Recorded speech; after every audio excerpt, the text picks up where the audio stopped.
Gênesis 42, verso 33 ao 37. Quem achou, diga amém. Amém.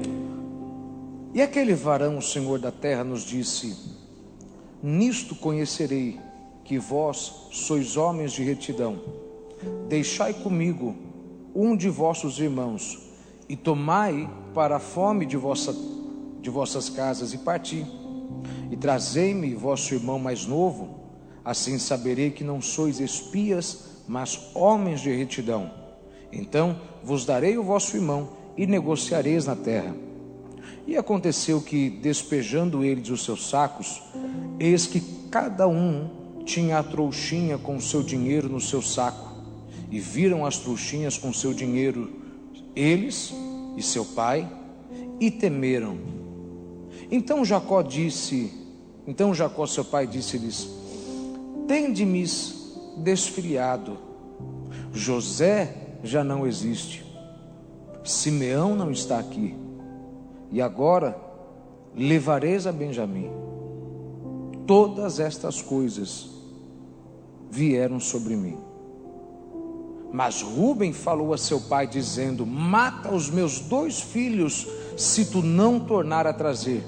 Dá-mo em minha mão, e tu tornarei a trazer. Veja o verso 36. Então Jacó seu pai disse-lhes: tende-me desfiliado. José já não existe, Simeão não está aqui, e agora levareis a Benjamim. Todas estas coisas vieram sobre mim. De uma forma muito objetiva, entendendo que alguns que não estão familiarizados com a história, e eu tenho a necessidade de familiarizar você com isso, para que você entenda o que Deus tem a nos dizer. Mas eu quero falar com você sobre algo muito importante. O seu limite não é o fim, é o início. Quando você chega no limite e pensa que o limite é o fim, lembre que o limite não é o fim, é o início. Se você vive dias onde você está no limite da sua força física, mental, espiritual, não pense que o limite é o fim, porque eu vim dizer para você isso. O limite não é o fim, mas é o início. Diga para alguém do seu lado: o limite não é o fim, é o início. Amém? Nosso Deus, nosso Pai, nós te agradecemos pela dádiva da vida, e nós te pedimos: Senhor, abençoe-nos, ajude-me, Pai, a articular com os teus filhos a tua palavra enquanto ministrada a minha mente e proferida pelos meus lábios, para que eles possam entender da melhor forma possível o cenário dessa história e compreendam onde ela se aplica na nossa realidade, e possam receber a tua revelação, a tua palavra e a tua direção para os dias que virão, em nome de Jesus. E quem pode, diga amém. Tome o seu assento em nome de Jesus. Jacó, filho de Isaac, neto de Abraão, um homem destinado a grandezas, um homem destinado a dar continuidade à promessa de Abraão, um homem destinado a dar continuidade ao grande projeto que Deus havia para a nação de Israel, iniciando com ele. Jacó, nesse capítulo, não é já mais um homem novo, é um homem velho, é um homem de idade avançada.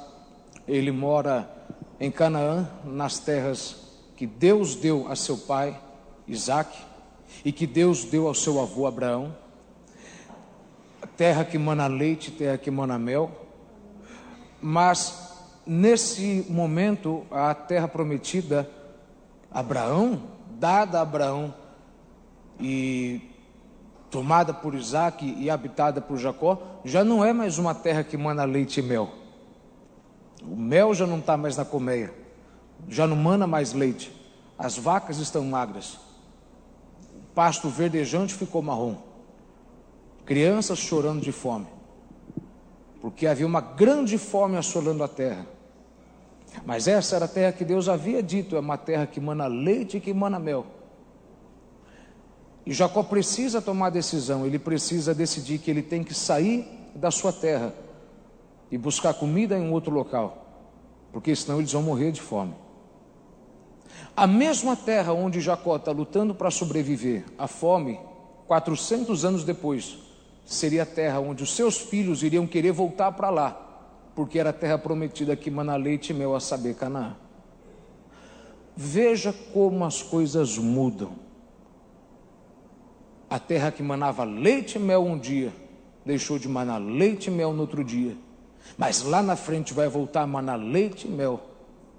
É por isso que você não pode ficar preso numa moldura, num molde de pensamento, porque as coisas sempre mudam. Com o passar do tempo as coisas mudam. Quem era bênção vira um fardo. Quem era um fardo vira às vezes a sua maior bênção. A pessoa que você mais ajudava às vezes é a que menos vai te ajudar, e a que você nunca ajudou será a que mais vai te ajudar. Você nunca pode se prender ao que as coisas estão agora, porque as coisas sempre vão mudar. E as coisas mudaram. Já não era mais a mesma terra, já não manava mais leite e mel, já não havia mais grãos no campo, já não havia mais uvas na vinha, já não havia mais cereal no celeiro, já não havia mais trigo para ser colhido. O leite das mães se secou do peito, crianças chorando de fome. Se eles não tomam uma decisão de buscar comida em outro lugar, eles morrem, padecem de fome numa terra em que por muito tempo deu leite e mel, e futuramente voltaria a dar leite e mel, mas nesse momento não estava mais dando, e nem parecia que voltaria a dar. Não é interessante ver que você sempre vive nessa fase? Você já foi algo, você ainda será algo, mas você está no meio, você já não é mais o que era, também não é o que você será. Você não sabe se voltará a ser o que era, e nem consegue imaginar se você conseguirá ser o que Deus te disse que seria. E eles têm que tomar a decisão. Ou a gente sai daqui, busca um lugar para alcançar comida, ou nós vamos morrer de fome. E ele toma essa decisão. Jacó diz para os seus filhos: olha, vão para o Egito, tentem entrar lá e tentem comprar comida e tragam comida para cá, senão nós vamos padecer de fome. E se nós padecermos de fome, o que será da promessa que Deus fez a meu pai? Se nós padecermos de fome, o que será da promessa que Deus fez ao meu avô? Se nós padecermos de fome, o que será da promessa que Deus fez a todos nós? Eles vão para lá, todos nós sabemos disso. A grande questão dessa história é que Deus estava usando a fome para mover Jacó até o Egito. E vira e volta, Deus tem que usar a seca e a fome para mover você de lugar. Era um efeito dominó. Parou de chover, veio a seca, não havia mais grãos, sem grãos não tem mais alimento, sem alimentos não tem mais animais gordos, sem animais gordos já não tem mais comida para homens. Você consegue ver que uma coisa afetada, se não for sanada, resolvida, de imediato vai atingir outra área, e outra área, e outra área, e outra área. Você começa com um problema na sua empresa, um problema no seu local de trabalho. Se você não resolve de imediato, ele vai atingir a sua saúde, e vai atingir o seu casamento, e vai atingir os seus filhos, e cedo ou tarde você vai ver que o que você deveria ter resolvido no início, por não ter resolvido, afetou toda a sua vida. É um efeito dominó, vai atingir uma área, outra área, outra área, outra área, até que você se encontra no limite. No limite. E quando você chega no limite, você sempre diz aquela frase: se me acontecer mais uma coisa eu morro, mais um dia eu morro, mais uma notícia eu morro, mais um e-mail eu morro, mais uma ligação eu morro. Eu já aguentei muita coisa para aguentar mais um pouco. É um efeito dominó. Toda a terra com fome, as crianças com fome, as mulheres com fome, os homens com fome. E Jacó não entendia que Deus estava usando a fome para mover Jacó para o Egito. Ouça isso: se Deus não usa a fome, a gente não sai da onde a gente tinha que já ter saído. A grande verdade é que é difícil entender que muitas das vezes Deus nos dá a chance de irmos por amor, mas nós não vamos por amor. E Deus tem que criar uma fome para mover cada um de nós para onde Deus quer que a gente vá. Se Deus, e não é porque está tendo fome aqui que você tem que morrer de fome aqui. Não é porque as coisas estão secando aqui que você tem que secar com elas. Se você entender que Deus está criando tudo isso para despertar você, para você se mover para um outro local, para você ir para uma outra dimensão, para onde Deus vai cumprir uma promessa na sua vida, para onde Deus vai te levar para um outro nível de vida, para um outro nível de fé. Se você entender isso, você não tem que ficar desesperado por onde você está, porque você entende que onde você está é um trampolim para te levar para onde Deus quer que você vá. Jacó não sabe disso. Jacó está desesperado pela fome dali, mas ele não entende que a questão não era ali, era para onde ele ia, e Deus estava usando onde ele estava para despertar nele o intuito para ele ir ao lugar onde Deus já havia preparado já o pão, o vinho, as riquezas, o lugar onde Deus havia preparado para ele se reencontrar com José. Pare e pense comigo, quantas coisas que Deus vira e volta tem que deixar secar e vir a fome para te despertar e fazer você se mover. Já era para você ter se movido, Deus tem que deixar a situação piorar para mover você, porque se você não for agora por bem, você tem que ir por mal, porque de um jeito ou de outro, se você ficar onde você está, você vai morrer. Se você ficar onde você está, você vai perecer, e tudo à sua volta vai perecer. E eles vão para o Egito, e nós sabemos de tudo isso até aqui. Eles vão para o Egito, os 10 filhos, lembram que eram 12, um supostamente havia morrido, o outro mais novo ficou em casa com Jacó. Os 10 filhos então vão para o Egito. Quando eles chegam no Egito, eles vão diante do governador. Quando eles encontram o governador, eles não reconhecem quem é o governador, mas o governador reconhece eles. O governador era José. José, você lembra de José? O governador era aquele que eles jogaram no poço seco. Deveria ter morrido no poço, na queda, mas não morreu, já foi um milagre. Eles arrancaram a túnica dele, rasgaram a túnica, mataram um animal, sujaram de sangue, mostraram para o seu pai, disseram: José morreu, mas José estava no poço. Rúben foi o único que tentou dizer: não mata ele, não mexe com ele. Aí a última vez que eles viram José estava sendo vendido por eles para os midianitas, por moedas de prata, o tipo de Judas vendendo Jesus por moedas de prata. A última vez que eles viram ele estava sendo levado no lombo de um camelo para o Egito, para ser vendido como escravo. E eles não percebem que a pessoa que eles estão vendo na sua frente é exatamente a pessoa que eles fizeram mal alguns anos atrás. Irmão, cuida bem de quem está do seu lado, você não sabe quem ele vai ser amanhã. Você não sabe quem ele vai ser amanhã. Você não sabe o arrependimento que você vai ter no futuro de você não ter cuidado bem de alguém do seu lado.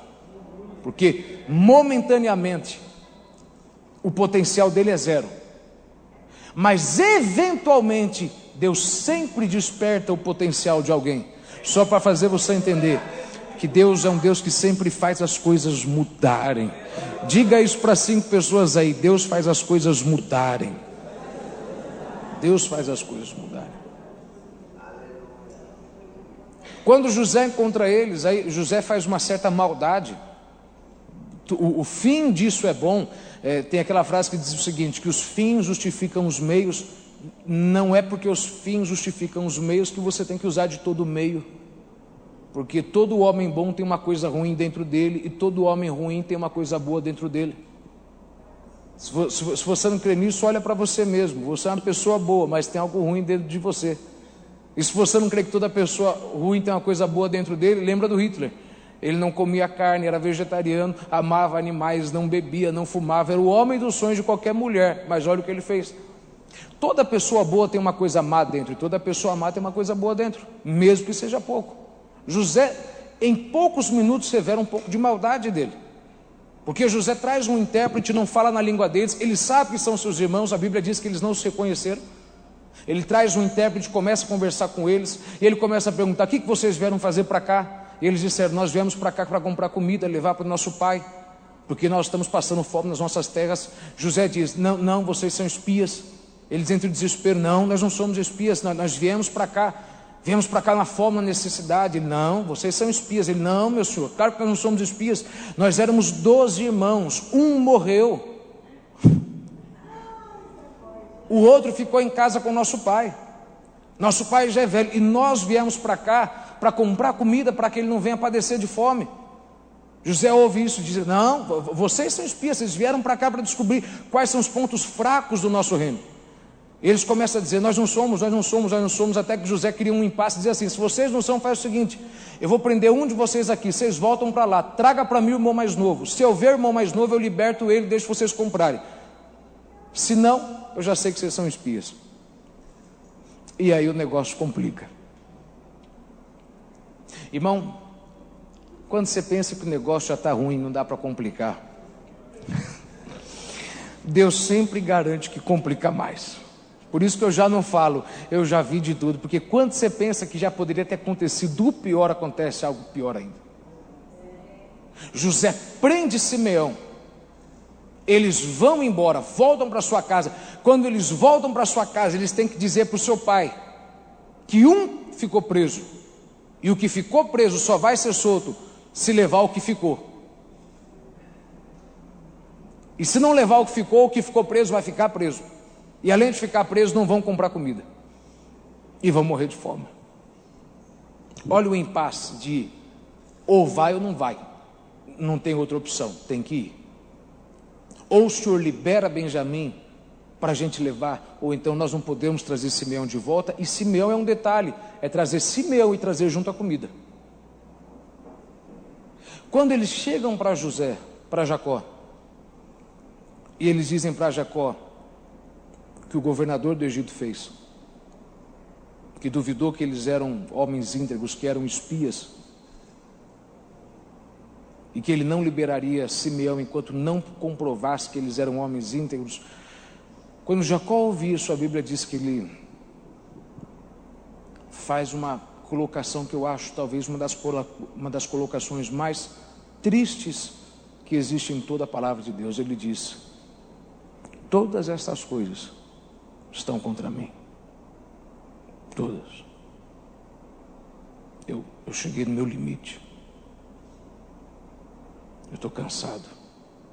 Eu lutei muito para chegar até aqui. Eu já perdi um filho, agora eu perdi mais um, e vocês querem me tirar mais um filho. Todas essas coisas estão contra mim. Quando Jacó diz todas essas coisas estão contra mim, você tem que entender quem é que está falando isso. Quem está falando isso não sou eu e não é você. Quem está falando isso aqui é um homem que lutou contra Deus, que lutou com Deus e prevaleceu. Esse homem não é qualquer homem, ele lutou com Deus e prevaleceu. Esse é um homem que tudo na vida dele, ele ganhou pela luta. Ele lutou criança ainda no ventre da sua mãe contra o seu irmão gêmeo Esaú, para ver quem nascia primeiro. Ele perdeu o nascimento primeiro. Quando ele nasce, ele briga dentro da casa para ter o direito da primogenitura. Ele lutou 14 anos para se casar com a mulher dos seus sonhos. Irmão, você sabe o que é você lutar 14 anos para casar com a mulher dos seus sonhos? Alguns de vocês não trabalhariam 14 dias para casar com a mulher dos seus sonhos. Ele lutou 14 anos para casar com a mulher da sua vida. 14 anos, 7 anos, quando ele foi receber, foi enganado, trabalhou mais 7 anos. Quando ele casou, pouco tempo depois ela morre. Esse homem teve uma filha estuprada. Esse homem nunca teve o amor do seu pai, porque a Bíblia diz que Isaac amava mais a Esaú por conta da comida que Esaú fazia, mas Rebeca amava mais a Jacó por conta da comida que Jacó fazia.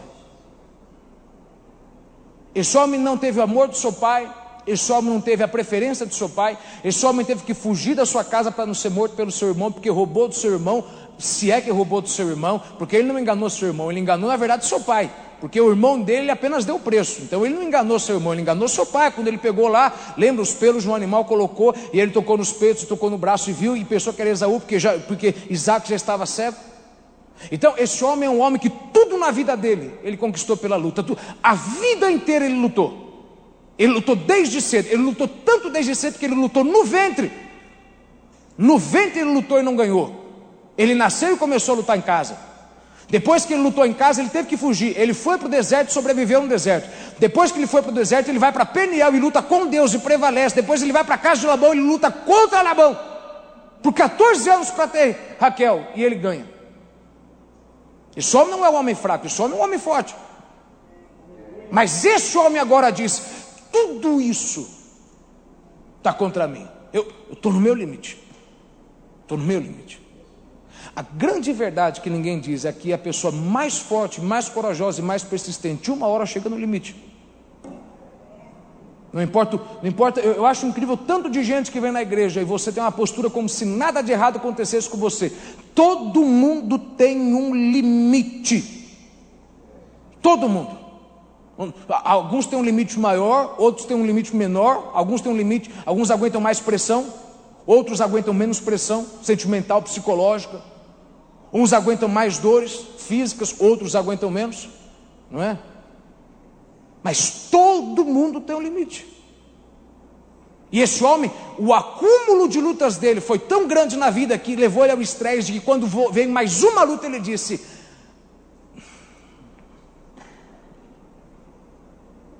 tudo está contra mim. A vida está contra mim.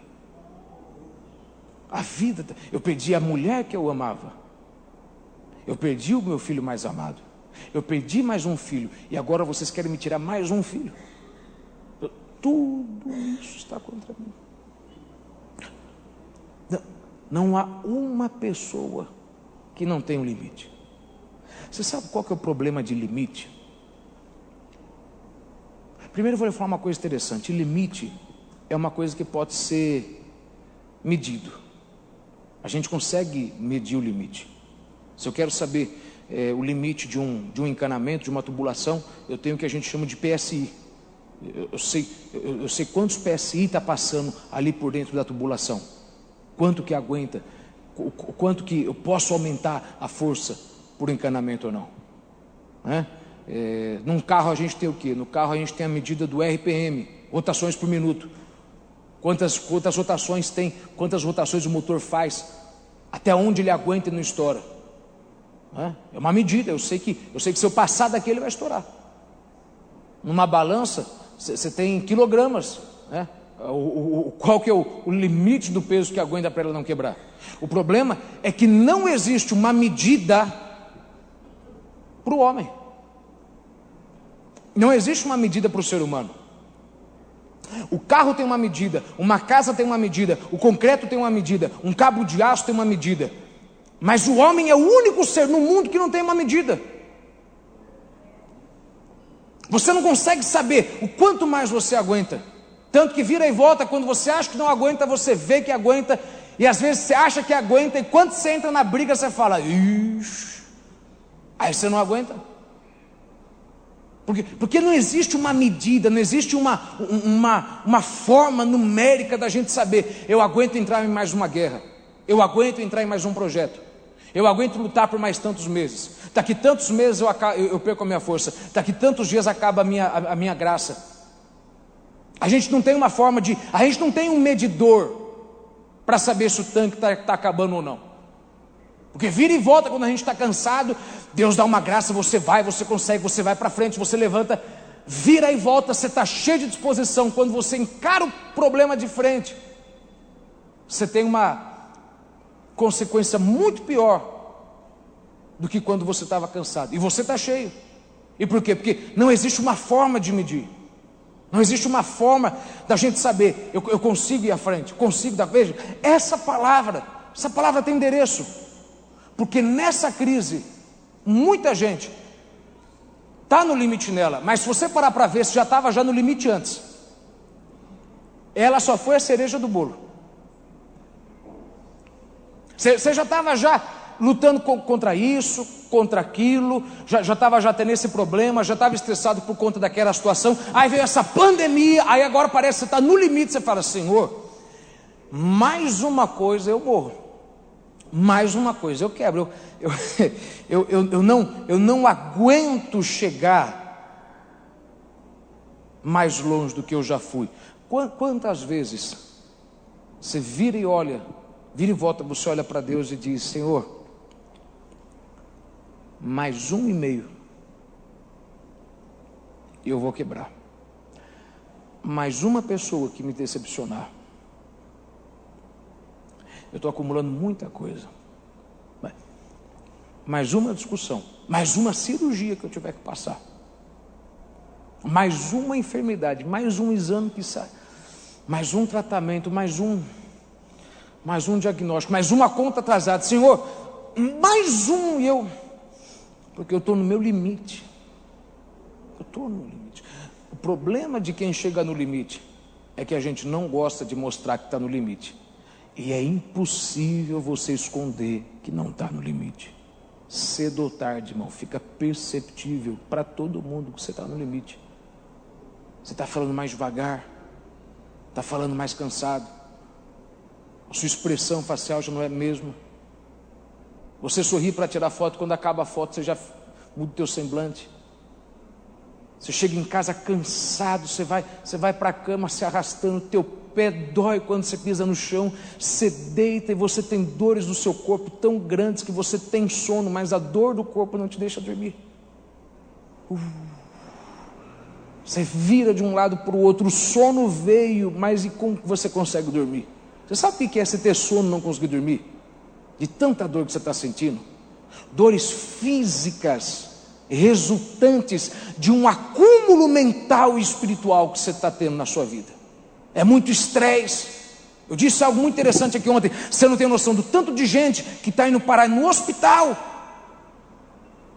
e não está conseguindo ter os diagnósticos.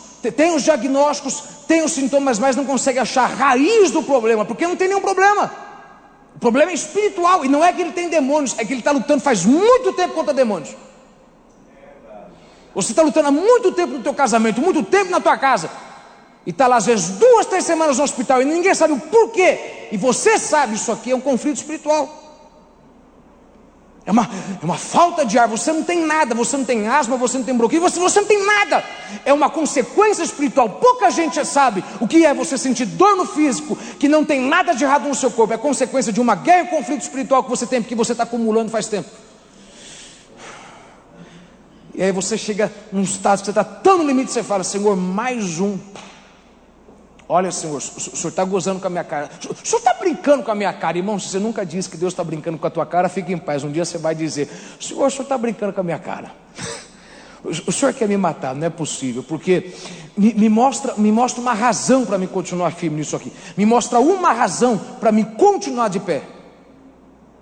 Que todo mundo tem limite. A gente, quando crente, diz o seguinte: posso todas as coisas em Cristo que me fortalece. Espera aí. Você pode todas as coisas em Cristo, não em você mesmo. Cristo é ilimitado, você é limitado. E você não opera no Espírito, você tem que operar no Espírito e na carne. Se você operasse no Espírito, irmão, você não tinha que dormir, não tinha que comer, não tinha que ir no banheiro, não tinha que tomar banho. Você come, trabalha, você dorme, você tem que descansar. Por quê? Porque você opera nos dois âmbitos. Você opera no âmbito espiritual e no âmbito físico.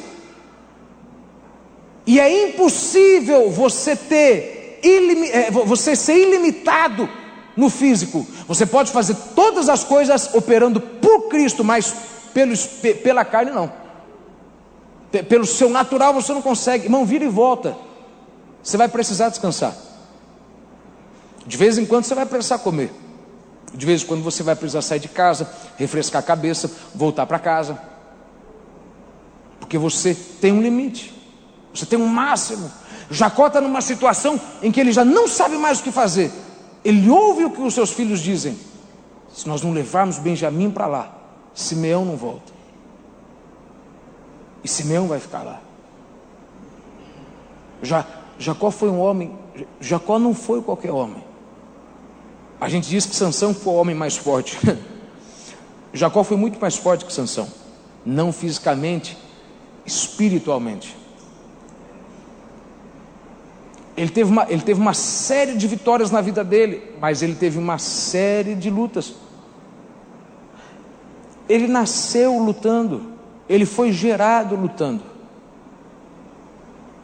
Ele nasceu num lar onde o amor do seu pai não era favorável para ele, era favorável para o seu irmão. Ele tem que crescer na sua infância e a sua adolescência querendo provar para o seu pai que ele era tão digno de ser amado quanto Esaú. Ele só tinha o amor da sua mãe.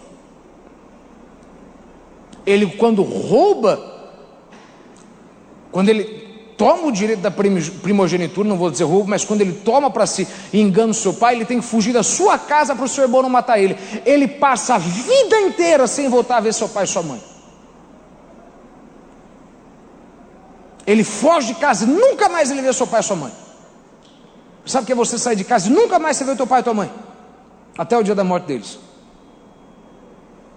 Ele vai para o deserto, ele dorme no deserto, ele dorme numa pedra, ele sai de lá, ele vai para a casa de Labão, ele tem agora que lutar mais 14 anos para casar com Raquel. Quando ele casa com a Raquel, a mulher da sua vida, eles têm 2 filhos, o primeiro José, o segundo Benjamim. Raquel morre no parto de Benjamim. Aí agora eles se encontram no impasse, porque os 2 filhos que ele mais amava, que eram filhos da mulher que era mais amada, você não pode esquecer de Diná. Ele teve uma filha estuprada. Ele lutou com Deus, prevaleceu com Deus, mas Deus tocou na perna dele, ele ficou manco a vida inteira. Um homem rico, milionário, manco da perna, a vida inteira com dores. Na época de frio, dor para dormir, no calor, dor para andar. Você sabe o que é você viver impossibilitado fisicamente a vida inteira, você sofrer com o teu corpo?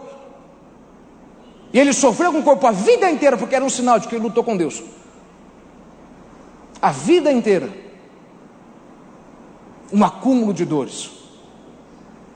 Ele perdeu o contato com o seu irmão.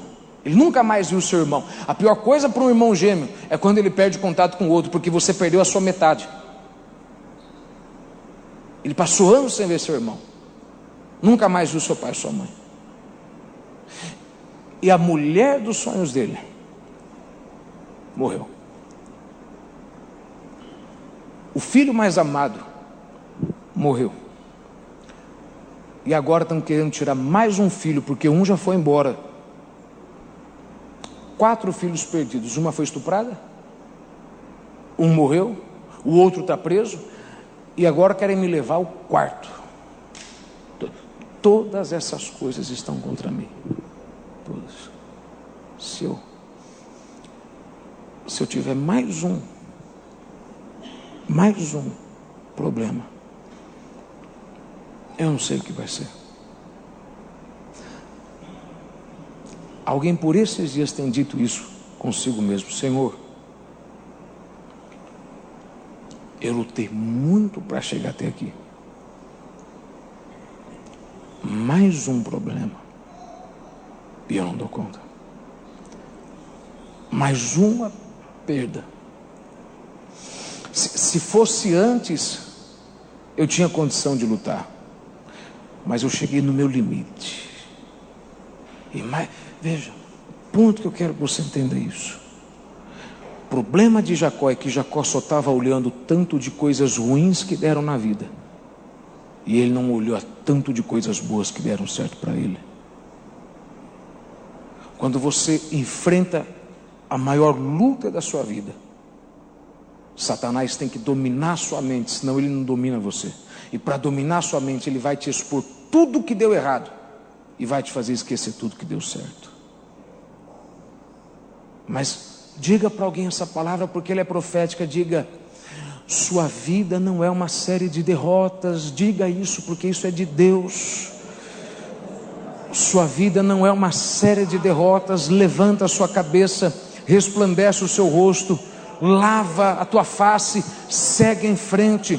Tua vida não é uma série de derrotas.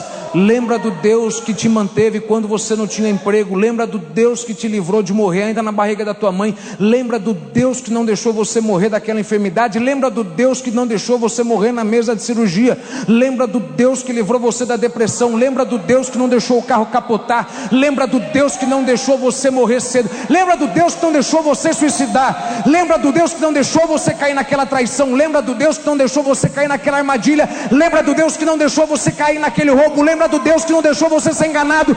Olha para o tanto que Deus já fez a teu respeito, e você verá que Deus é muito maior para operar na sua vida agora do que o que Satanás está fazendo contra você. Porque maior é o que tem a seu favor do que as coisas que estão contra você. Porque até hoje você chegou por conta de Deus. Você só sobreviveu por conta de Deus. Você só está de pé por conta de Deus. E se Satanás pensou que vai tirar mais alguma coisa, sinto muito. Se Deus é por mim, ninguém será contra.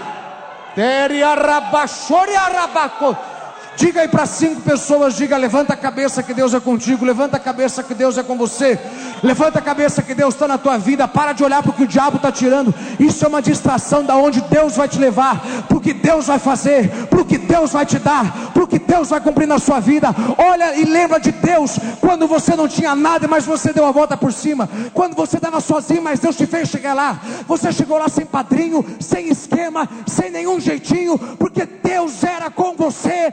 Deus estava do seu lado desde o início, e não é agora que Satanás há de arrebentar com a sua vida, porque a sua vida não é uma série de fracassos, mas é uma série de vitórias.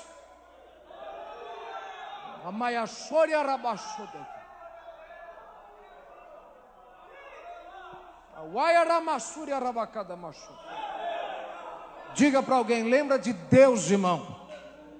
Lembra de Deus. Quando o diabo te lembrar do que ele fez com você, lembra de Deus. Lembra do que ele fez na sua família. Lembra do que ele fez através de você. Lembra o que ele fez com você. Lembra da onde ele te tirou. Lembra da onde ele te colocou. E você vai ver o que Deus tem para realizar nesses últimos dias. É o limite, mas não é o fim. Eu estou no ápice, mas não é o fim. Eu vim te pregar isso. Teu limite não é o teu fim, é o início. É o início de uma nova etapa na sua vida. Você sabe qual que é o problema do acúmulo de dores? É que o acúmulo de dores predomina na alma, não é no físico. Quando você está cansado fisicamente, irmão, você tira umas férias e descansa. Não tem como você descansar nas férias a sua alma, porque a sua alma é uma coisa que só tem descanso se Deus se intervir nela. A alma é a única área onde, se Deus não se intervir, nada do que você fizer vai resultar. Deus tem que entrar com uma intermediação. Deus tem que pôr a mão. E Satanás nesse período, irmão, você não pode querer parar de trabalhar uns dias para resolver o cansaço da tua mente. Isso aí é Deus. O cansaço da tua mente pode ser um resultado do teu físico, mas eu te garanto que você pode descansar 1, 2, 3 semanas longe do teu trabalho. Tem gente que está no isolamento, não está fazendo nada, mas está muito mais cansado que antes, porque não é um resultado do físico. Você está vivendo um resultado do acúmulo na alma. Pressão após pressão, perda após perda.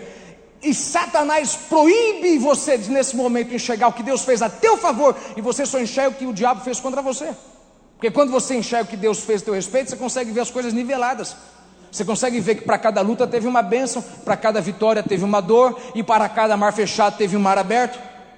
Deus consegue equilibrar as coisas. Deus sempre vai garantir que você nunca vai ter muito de uma coisa e menos de outra. Mais dores, mais vitórias. Mais honras, mais dores. 100 vezes mais com perseguições. Não foi isso que Jesus disse? A alma de Jacó está cansada. Não é o físico de Jacó. Ele é um homem aleijado, manco, coxo. Um homem que não anda direito, porque ficou com a marca no seu corpo da luta dele com Deus. Mas o problema não é a marca no seu corpo, o problema é a marca na sua alma. Mas uma coisa, irmão, quando você chega no limite da sua alma, quando o telefone toca, você já tem o teu coração disparado. Você não sabe o que é isso aqui, ok? Eu vou dizer para alguém. Quando você está no limite, irmão, do cansaço na alma, teu telefone toca. E quando você vê o nome da pessoa, você nem tem que ler o que ela mandou. Você já fica... Você já começa até a voltar lá atrás. Ave Maria. Aí você vai, oh meu Deus, agora eu sou crente, meu Senhor Jesus. Você sabe que é verdade. Nossa, quer dizer, meu Senhor, me guarda. Vai passando mal, vai lembrando tudo isso. O grande problema, ouça isso. O grande problema é que Jacó não está vendo que tudo que Deus está fazendo não é contra ele, é a favor dele. Por isso que Deus me deu essa palavra hoje. Porque você tem que decidir o que você vai olhar. Você vai olhar o que está dando de errado ou o que está dando certo? Porque a Bíblia diz, como pensou no seu coração, assim é. Você é o que você pensa, e você pensa aquilo que você vê. Quanto mais você enxerga o que Deus fez a teu respeito, mais você pensa no que Deus fez a teu respeito, mais você pensa no poder de Deus, mais você pensa na glória de Deus, mais você pensa na habilidade de Deus, você começa a viver a paz que excede todo entendimento e guarda seu coração em Cristo Jesus, porque você tem a garantia de que cedo ou tarde Ele vai tirar dessa. Por quê? Porque Ele já me tirou lá atrás, Ele já me tirou esses dias, eu já passei por crises piores, é uma crise nova, é uma situação complicada, mas Ele vai me tirar dessa. Pare e veja comigo, que ninguém precisou, muitos aqui, você não precisou entrar nessa crise para ficar no limite. Você já estava no limite, ó. Que estava intercalando. Tinha coisas boas acontecendo, dias melhores, dias mais difíceis, mas você estava intercalando. Estava tendo que lidar com isso, tendo que lidar com aquilo, tendo que lidar com aquilo outro. Aí do nada, parece que o diabo, para piorar você, querer matar você, ele lança a cereja em cima do bolo. Uma pandemia. Ó, ninguém vai mais trabalhar. Agora vai complicar o trabalho, agora vai complicar as suas finanças, agora vai complicar o seu relacionamento, agora você já não vai mais ter a vontade de vir para a igreja, porque você vai ficar com medo de tudo isso. Já não tem mais a razão para você continuar tendo a felicidade que você tinha. Vou te trazer problema após problema. Aliás, veja que interessante isso aqui. Jacó disse, tudo isso está contra mim, mas espera aí. Quem morreu, não foi Jacó, foi José. Quem morreu foi José. Quem estava preso não era Jacó, era Simeão. Então, as coisas não vieram contra ele, vieram contra os filhos dele. Mas quando você ama alguém, irmão, você toma e carrega a dor. Esse é o problema. A gente cansa muito mais por conta do que aconteceu com os outros, mas afligiu a gente, do que por conta das coisas que atingiram a gente e não estão afligindo a gente. A gente sofre muito mais pela dor do próximo, pela dor de alguém que a gente ama, pela dor de alguém na nossa casa, de alguém na nossa família. Mas veja, isso não veio sobre você, isso veio sobre eles. Então não tem razão para você ficar desesperado do jeito que você está. Quem morreu foi ela, não foi você. Quem morreu foi ele, não foi você. Quem perdeu foi ele, não foi você. Eu sei que isso te atinge, mas se isso te atinge a ponto de você não valorizar onde você está, Simeão está preso, mas você está solto. Pior seria se você estivesse preso, você não poderia fazer nada por ele. Ah, você entendeu isso aqui? Ok, José morreu, mas pelo menos você está vivo, você pode dar continuidade ao que você queria fazer na vida de José. Então você entende que a gente sofre muito mais por conta do que acontece com os outros, porque o que acontece com os outros dói muito mais na gente do que neles mesmos. O limite de Jacó está no máximo. Se o Senhor deixar mais uma coisa acontecer comigo, eu morro. Ouça isso, eu termino agora. O ponto que eu quero que você entenda é isso. Veja as duas visões que tem nesse campo. De um lado, Jacó está dizendo,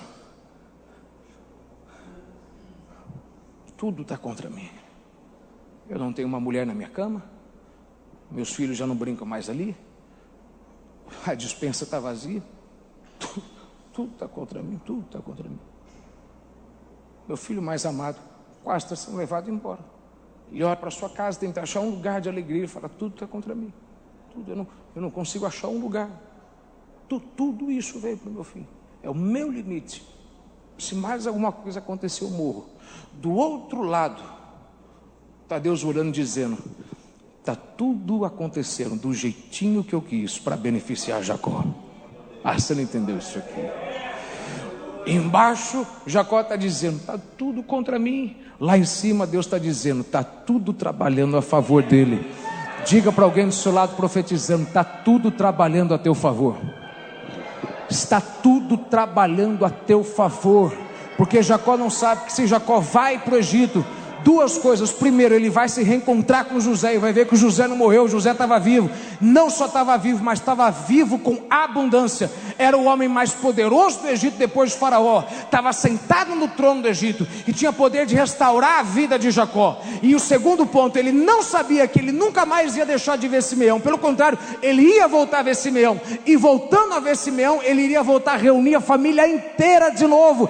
Esse é o problema da nossa guerra. A gente não vê que Deus está está fazendo tudo trabalhar para o bem daqueles que amam a Deus e que são chamados segundo o teu propósito. Eu sei que você não tem fé para isso, mas eu tenho fé para te dizer: quando você sair dessa, Deus vai te dar de volta tudo que você perdeu, tudo que Satanás levou. Nada vai ficar longe, vai voltar para você toda alegria, toda prosperidade, todo dinheiro, toda paz, toda saúde, todas as boas emoções, todas as boas lembranças. Deus está trabalhando a seu favor, mas abra os seus olhos e veja que os campos já estão brancos para a colheita.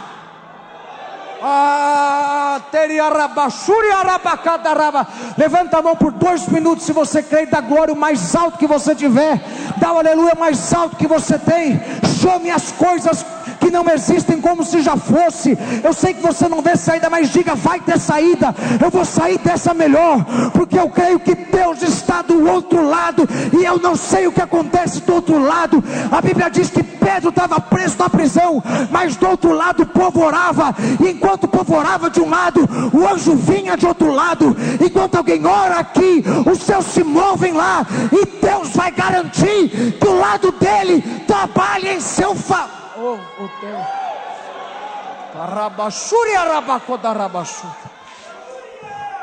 Diga para alguém do seu lado: eu já terminei. Eu já diga: tudo está trabalhando a seu favor.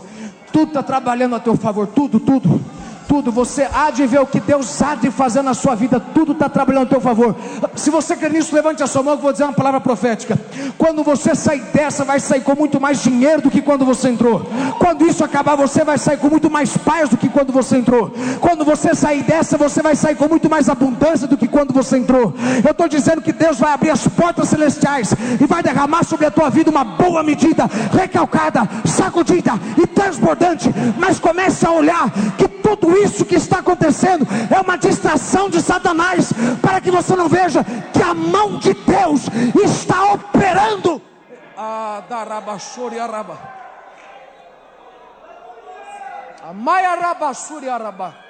Vou deixar você adorar por 2 minutos aí, como se você já estivesse lá. Eu vou deixar você adorar por mais 2 minutos, como se você já tivesse saído dessa pandemia, como se você já estivesse em 31 de dezembro e olhasse para trás e falasse: valeu a pena, valeu a pena.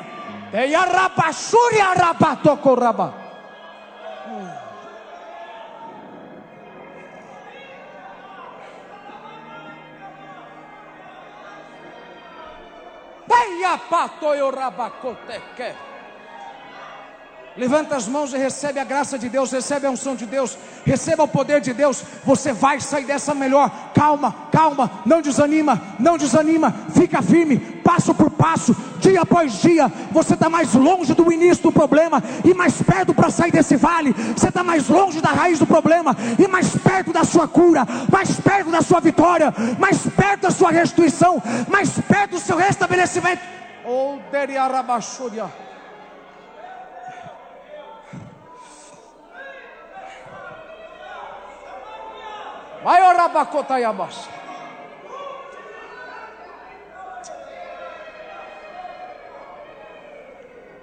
É isso que eu vim pregar. De um lado, ele dizendo: está tudo perdido, tudo errado. Do outro lado, Deus dizendo: está tudo do jeito que eu queria que acontecesse. Você não sabe o que eu vou fazer quando você chegar lá. Você sabe qual que é a beleza da oração? Você nunca sabe o que está acontecendo do outro lado. A Bíblia diz: Pedro estava preso na prisão, a igreja estava reunida orando na casa. Enquanto a igreja orava aqui, o anjo descia lá. Quem estava orando não sabia que o anjo desceu, e quem estava dormindo não sabia que tinha alguém orando. Você não ouviu isso aqui? Diga para alguém do seu lado: você não sabe o que está acontecendo do outro lado. Você não imagina o que está acontecendo do outro lado. Você não imagina o que Deus está fazendo do outro lado. Você está aqui dando glória, mas você não sabe no céu a ordem que Deus já deu para os anjos deles trabalhar a teu respeito. Você não sabe as portas que Deus já está abrindo. Você não sabe o milagre que Deus já está descendo. Então, se você crê nisso pela fé, já dá glória, como se você já estivesse segurando a tua grande vitória, como se você já estivesse do outro lado, porque Deus é fiel para cumprir a boa obra, sendo que foi Ele quem começou.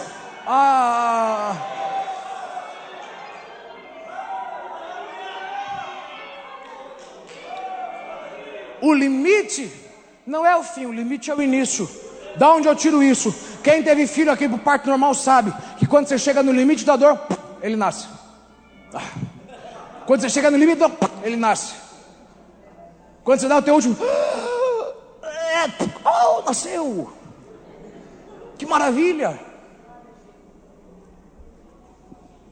O limite da dor da lagarta no casulo não é o fim dela, é o início de uma nova etapa. O início da escuridão na arca não é o fim.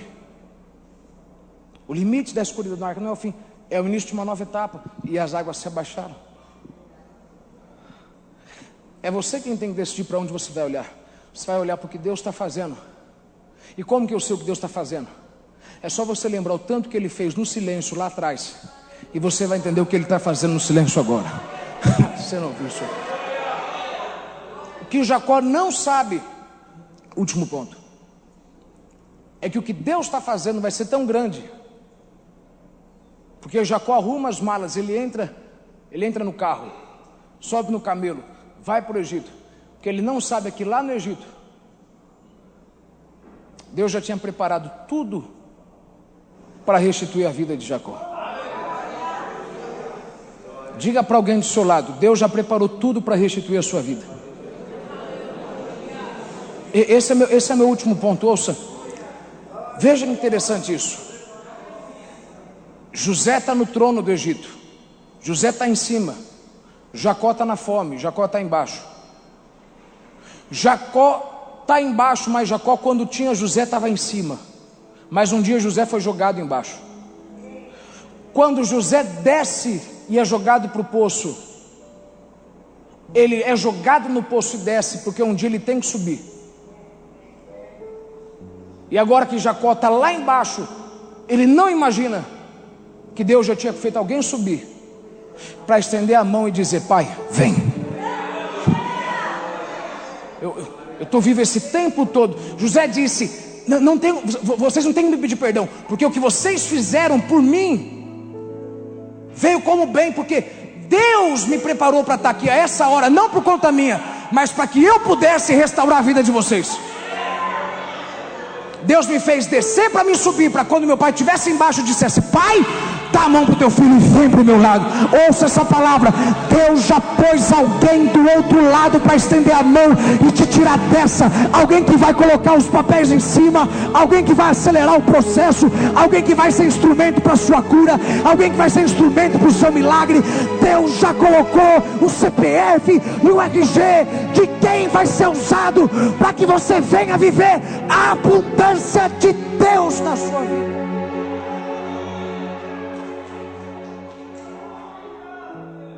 Jacó vai viver mais 17 anos. Os próximos 17 anos ele vai viver um homem hebreu comendo pão egípcio. Um homem hebreu, um homem da família patriarcal comendo pão egípcio. Ele vai viver os últimos dias dele vendo Deus cumprir a sua palavra, que ainda não havia sido escrita. Ele deposita a riqueza do ímpio para o justo. Essa é uma palavra para... Você devia ter dado um glória. Deus no silêncio, Ele está depositando a riqueza do ímpio para o justo. Veja, você não consegue dar glória porque você pensa em dinheiro. Eu estou falando de toda a riqueza. Eu estou falando da alegria, da saúde. Eu estou falando do dinheiro. Deus está arrancando do ímpio e Deus vai fazer uma transferência para o justo. Se você crê na transferência que Deus vai fazer, levanta a mão por 30 segundos e dá o maior glória que você tem.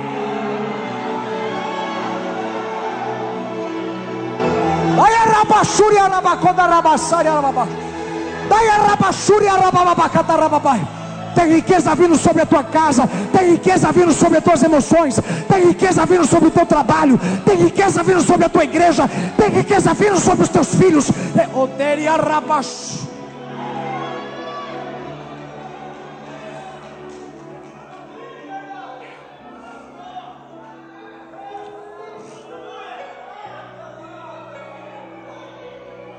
Mas é você quem tem que decidir. Nada disso é bom se tudo que eu falar quando acabar entrou por um ouvido e saiu por outro. É você quem tem que decidir. Você vai olhar para o que está dando errado ou para o que está dando certo. Você vai olhar para o teu acúmulo de dores ou para o teu acúmulo de troféus.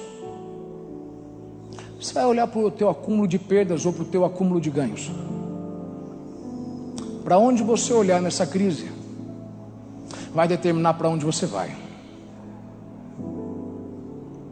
Eu tenho dito desde o início dessa crise, Deus vai prosperar quem está com Ele. E não era uma palavra profética, era uma palavra de realidade.